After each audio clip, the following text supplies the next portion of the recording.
Well, I suppose my first introduction to the notion of human rights was as a university student. First, in a political science course during my undergraduate studies, which I did in Dublin, Ireland, in the late 1950s. We learned about the work of the United Nations.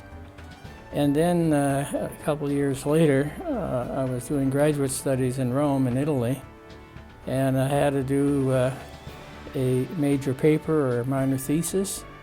And Pope John XXIII had just written and put out a new encyclical called Pacem in Terris.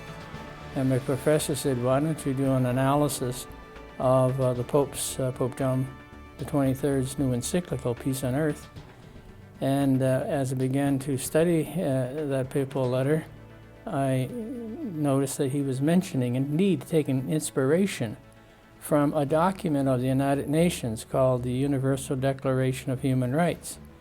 So I went to the library and began to study what was this United Nations instrument, and to my pleasant surprise discovered that the first draft at the United Nations of the Universal Declaration of Human Rights was done by a New Brunswicker, Professor John Peters Humphrey, who was born in the Hampton area, studied at Rossi Collegiate School in St. John and Mount Allison University.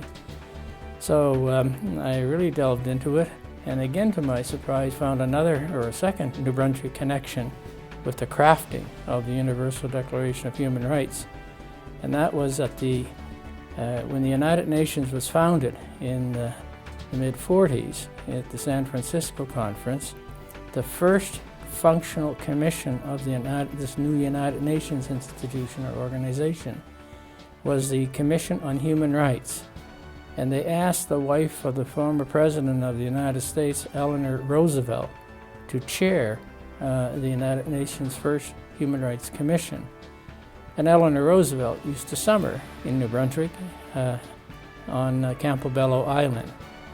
So I was obviously, as a young New Brunswick student, really intrigued of this connection with human rights and the province of New Brunswick.